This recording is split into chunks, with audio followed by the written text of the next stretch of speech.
Pri nadomestnih rastlinah za pušpan se bomo osredotočali na takšne rastline, ki so čim bolj podobne pušpanu.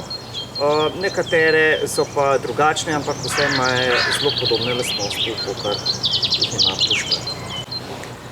Pušpan je v uporabi že skoraj pol tisočletja, saj so ga že pred več kot 100 leti uporabljali na grajskih vrtovih za urejene strižene žive meje in pa nizke živice, se pravi žive meje različnih višin in pa najrazličnejših oblik.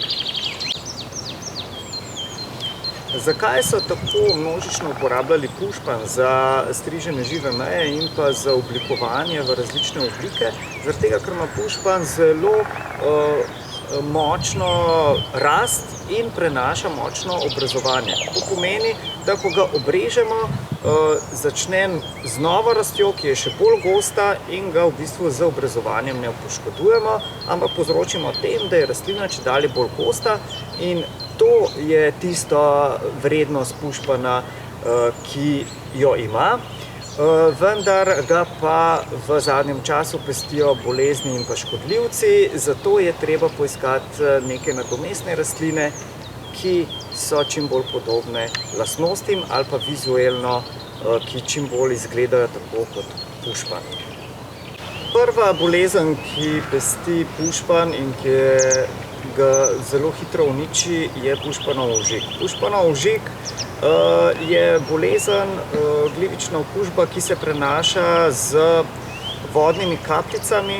Zdaj to je lahko v obliki dežja ali pa v obliki visoke zračne vlage in pa temperatura mora biti kar nekje na sredini 20 stopinj, se pravi 25-26, takrat se gliva najbolj počuti in se hitro razširi po celem grmičku.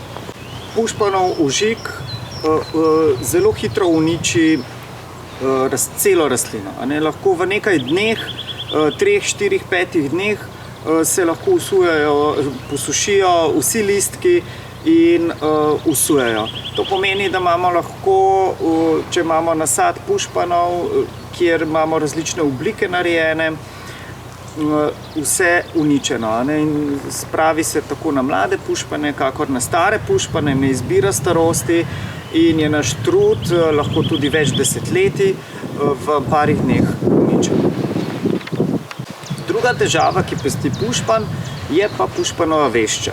Pušpanova vešča se je pojavila tam v letih 2009-2010 v Sloveniji in pa povzroča v bistvu defoliacijo listov. To pomeni, da so gosenice tako požrešne, da vam v bistvu požrejo celotni pušpan. Odraslo veščo zelo težko vidimo, ker v bistvu je nočni metulj in po noči leti in odlaga jajčeca, medtem ko gosenice so pa zelo take barve, da jih na začetku težko opazimo, vendar ko ta prvo vidimo, vidimo tudi vse ostale.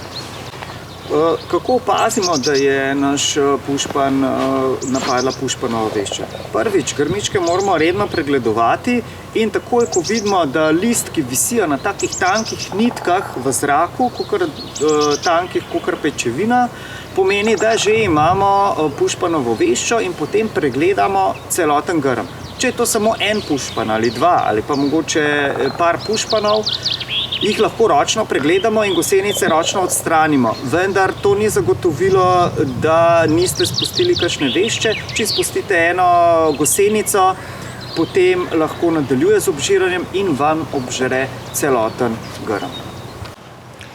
Tukaj lahko vidimo, kako pušpanova vešča napreduje in kako naredi neko tako krošnjo brez listov. In te vejce se vse posušijo, zaradi tega, ker nimajo listkov.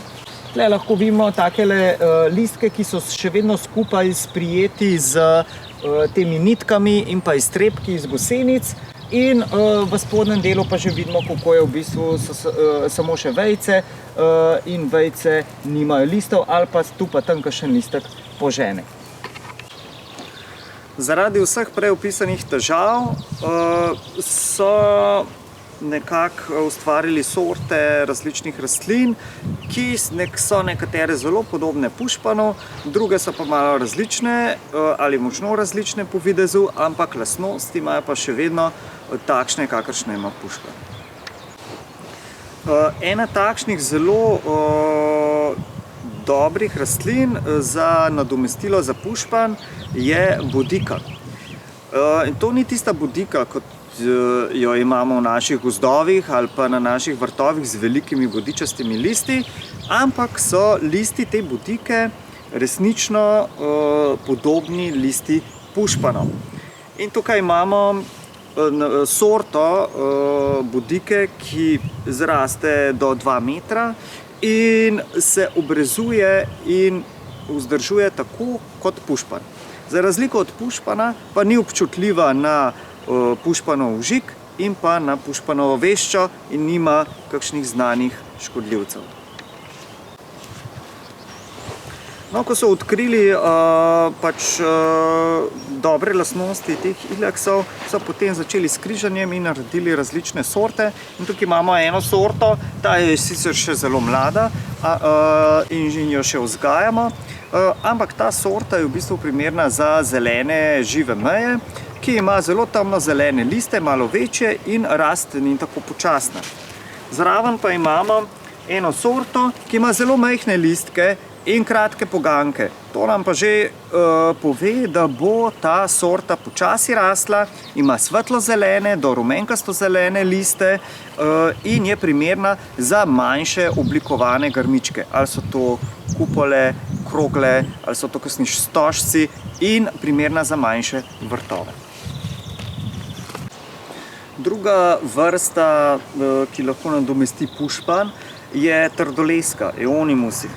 In to so dve vrsti. Ena je Euonymus fortunei, tale sorta z pisanolistnimi listki. In imate rumeno pisane liste ali pa belo do rožnato pisane liste. Tudi ta sorta lahko zamenja in vrsta lahko zamenja pušpan.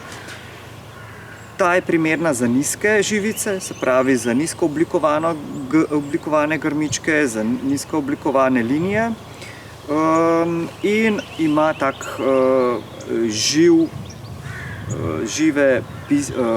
rumeno pisane barve. Druga vrsta trdoleske je pa japonska trdoleska. Ta ima pa v primerjavi s prejšnjo večje liste. To je sorta, ki ima zelene liste. So sicer podobni pušpanovim, ne pa tako močno kot pri bodiki. Še vedno se razlikujejo in še vedno lahko ugotovimo, da gre za trdolesko, se pa pušpanu zelo približa. Lahko jo močno obrezujemo. Ta sorta ne zraste v majhen grmiček, ampak zraste tudi do 1,5 metra, zaradi tega je primerna za neke srednje žive meje ali pa za oblikovane grmičke in pa linije. Tudi prenaša obrezovanje in se lepo oblikuje in sklada z različnimi elementi v vrtu. Tukaj imam eno rastlino, kosteničevje, lunicero, ki ima že malo bolj drugačne liste in pa še posebej poganke kot pušpan. Listi so nekoliko podobni pušpanu, niso pa tako podobni kot pri ostalih prej opisanih vrstah. Razčavost tega grmička je, da požene take dolge poganke, na katerih so listki.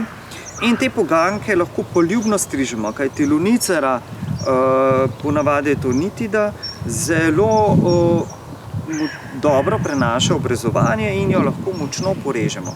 Res pa je, da ne zraste visoko, nikoli do 2 metrov ali 1,5 metra, zato je primerna za take nizke živice, nizke žive meje ali pa oblikovane grmičke.